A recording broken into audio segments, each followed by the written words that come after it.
Okay, so I went back into the archive. Not for the plot. I know the plot. I went back for the texture. And I landed on the Boyd and Sara stretch from season 1, episodes 9 and 10. The two-parter where they're out past the tree line for what feels like 3 days straight. Marking bark. Finding that little cluster of bottles hanging off a branch with a folded scrap of paper inside that just says 1864. Sara going down like a marionette with its strings cut because the voices in her skull want Ethan dead. And I'm sitting there thinking, this is the show. This tiny, foggy, borderline forgettable detour is structurally identical to everything From has been doing since the pilot. Introduce a wrong-shaped detail, never circle back, move on like nothing happened. And that's when it hit me.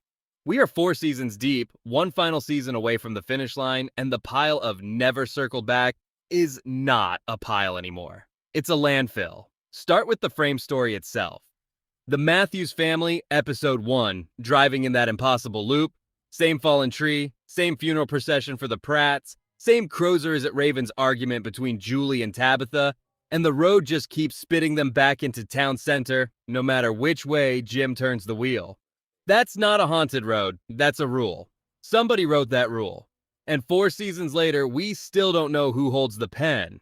We got a name, the man in yellow, the boy in white. But names aren't answers, they're placeholders for answers. And the show has been cashing that placeholder in installments of basically 0 for 4 years. Now stack everything else on top of that unanswered foundation. The talismans, the entire physical safety net for every resident in Fromville, just got yeeted into a hollow tree trunk by Sophia in the season 4 finale. So that mechanic, the thing that's kept people alive on screen since episode 1, is now just gone, with 0 explanation of how anyone survives a single additional night, let alone a season. The Onkui children's bones dug out from under the bottle tree at, let's be honest, enormous cost. Jade straight up lied about them being protective just to get Tabitha to keep moving. And we still don't have the actual why. Why were they buried there? Why did they specifically manifest to Tabitha and only Tabitha? What do you even do with sacred children's bones once you're holding them in a duffel bag in a monster tunnel? Story walking. Remember story walking? Julie and Randall spent half of season 4 building out a whole framework for her to walk through the town's own history. She gets attacked doing it, nearly grabbed by the man in yellow while she's inside the story, and then the show just drops it.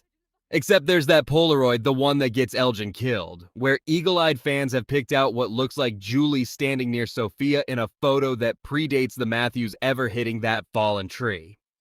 So either story walking actually can put a body somewhere it shouldn't be, or that's another unexploded mystery bomb sitting in the corner of the season 5 writer's room. And I haven't even gotten to Elgin bleeding out of his eyes with 0 creature involvement, which is a Sophia kill dressed up as a town does this sometimes mystery. I haven't gotten to Fatima completing her transformation and choosing, in her final coherent moment, to hold the creatures back instead of tearing into her own neighbors, which is either a redemption arc or the setup for Ellis having to put down the thing his wife has become. And the finale genuinely plays both as live options. I haven't gotten to the earthquake, the eclipse, the storm cloud shot through with red lightning pouring straight out of the graveyard. A full-blown atmospheric event with no in-universe explanation offered, not even a townsperson going, weird. And underneath literally all of it, we still don't have the actual founding myth. Widow's Bay got a whole flashback hour just for its 1700s backstory. From Has Relics, the 1864 note, whatever built that lighthouse Boyd and Sara stumbled onto, the colony house's entire pre-Matthews history, spanning centuries, and the show has never once let us sit in any of those eras for a full hour. So here's my actual math problem. Even if season 5 runs 10 full episodes, and given the Halifax shooting windows, given this show doesn't get a summer to fall production cycle without a fight, 10 is probably the ceiling, not the floor. You are trying to resolve the nature and goals of 2 entities the show is now all but confirming as something like warring gods running Fromville as a game board, a talisman system with no replacement, a Bones plotline with no stated function, a story-walking mechanic the show may or may not still care about, a murder mystery, a monster wife dilemma, an atmospheric apocalypse, and a founding myth spanning multiple centuries. That's not a season finale, that's a syllabus. Which is why I think there are exactly two ways this goes, and I don't think there's a third door. Door 1. Season 5 is wall-to-wall exposition. Not a slow burn with one reveal per finale the way the show's operated since 2022. I mean, back-to-back-to-back lore delivery episodes, probably leaning on story walking as the actual device, because it's the one tool the show already built for walking an audience through the past without needing a new framing gimmick. You get your flashback hour. You get the Warring Gods reveal. You get the Bones' purpose stated on screen instead of implied through Tabitha's face. Pinkner, Griffin, and Bender basically told us this was coming when they announced the renewal. They didn't just promise us a conclusion, they promised that every answer would immediately get interrogated right back, which is a very polite way of saying, buckle up, we're unloading the truck.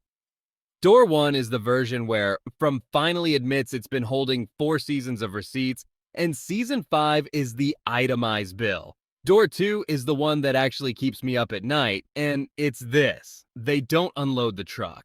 They let it stay ambiguous on purpose, genuinely open-ended, Fatima's fate unresolved, the loop's origin gestured at but not nailed down, some residents out, some still trapped, credits roll, and then, within weeks, MGM Plus announces a companion series. Not a Season 6, a prequel.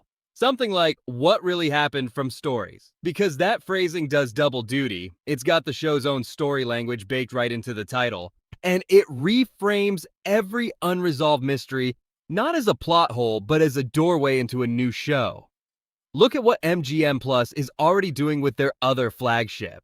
Bosch getting a full Rookie Years prequel, Start of Watch going backward instead of forward to keep the universe alive after the original frame closed. That's the exact same network, the exact same instinct. Don't answer everything in the mothership. Spin the unanswered stuff into its own vehicle. From his sitting on a gold mine for that move, a 1700s founding era, an 1864 note, a lighthouse origin, however many cycles the town's been through before the Matthews ever saw that fallen tree. You don't need Boyd, Kenny, or Tabitha for any of that. You need different outsiders, a different decade, the same terrible town. To be clear, because I'm not trying to start a fake news cycle here, there's no confirmed spinoff. 0. Griffin and Pinkner have said, on record, that they're heads down purely on landing the main series. Filming's already underway in Halifax for a 2027 release, and nobody at MGM Plus has floated a prequel publicly. This is a theory built entirely on the shape of the mystery pile and the shape of the network's own playbook. Nothing more, nothing less. But that's kind of my whole point.